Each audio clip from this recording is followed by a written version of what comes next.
Salut, c'est François Bouet pour le Nouvel Automobiliste. Aujourd'hui, on va parler du nouveau Mercedes Classe T 180 progressive avec son premier essai réalisé par Guillaume Aguez. À l'heure où les constructeurs font le ménage dans leur gamme, Mercedes ajoute une lettre à son catalogue, T. On vous en a déjà parlé avec un podcast que vous pouvez retrouver qui était signé François Cormier. Absent du segment des ludospaces, Mercedes n'arrive pas seul.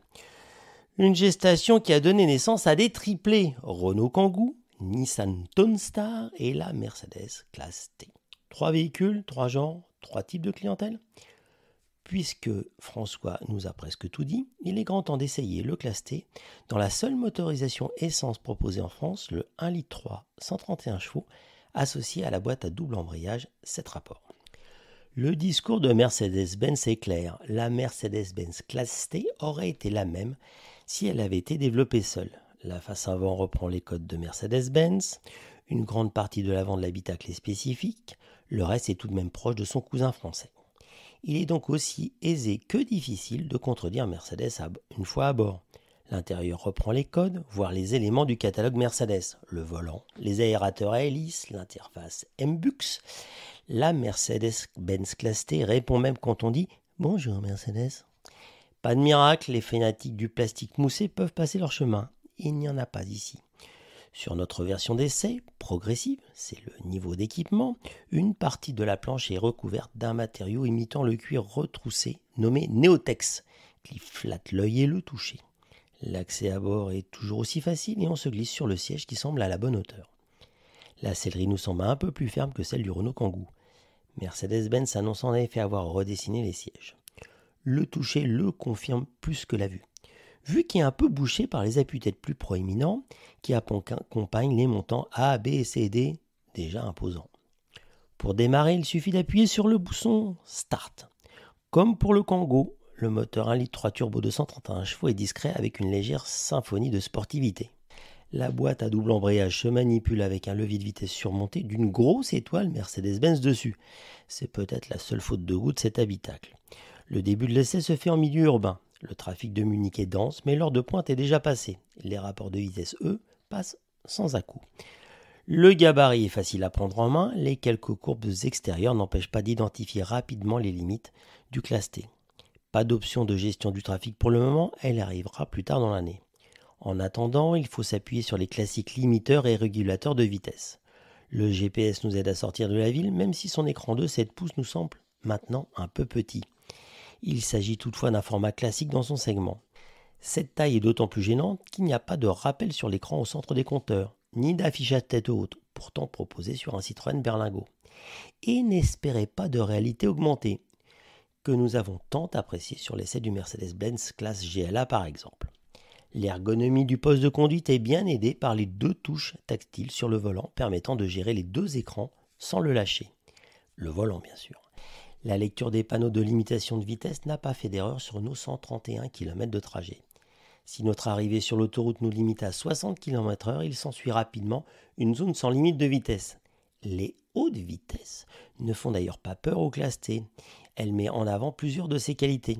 La vivacité du moteur, grâce à ses 24 Nm à 1600 tours, le silence de fonctionnement, les bruits d'air apparaissent à 110 km/h, pour être présent dès 140 sans devoir hausser le ton jusqu'à 180.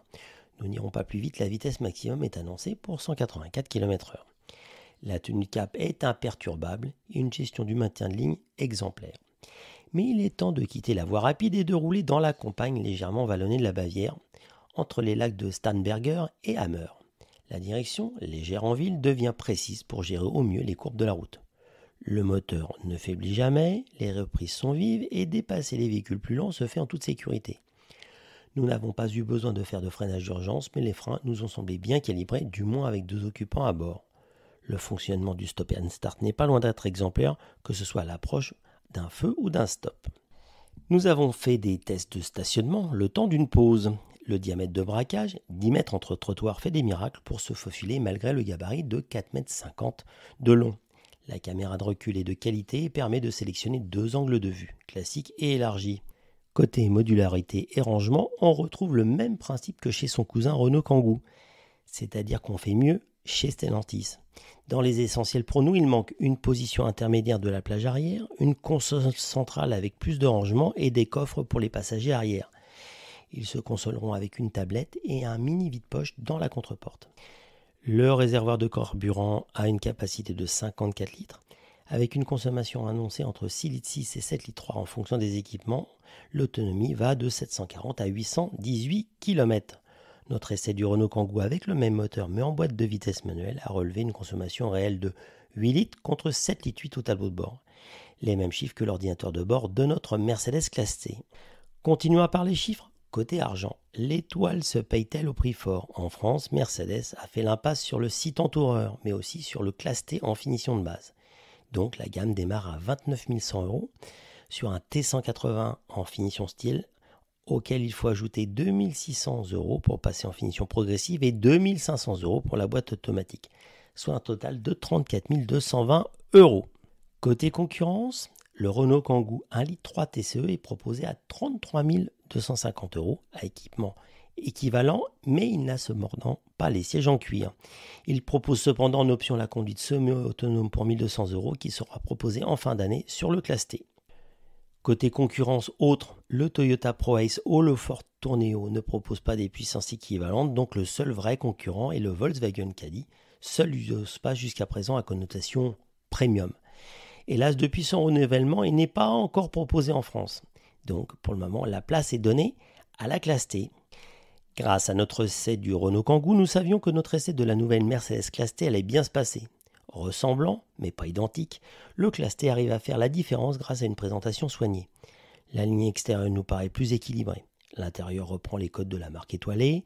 Il paraît pourtant plus sympathique que la sérieuse planche de bord du modèle français. Comme ses concurrents du groupe Stellantis, on peut considérer ces Ludospos comme de vraies voitures qui possèdent un dérivé utilitaire et non pas l'inverse. La Mercedes Classe T présente peu de défauts pour un véhicule de son segment, sauf son prix.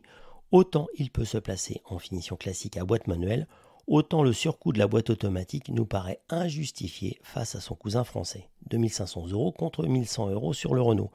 Pour nous, c'est la raison pour laquelle le Classe T ne peut recevoir nos félicitations, mais seulement la mention très bien, et c'est déjà très bien.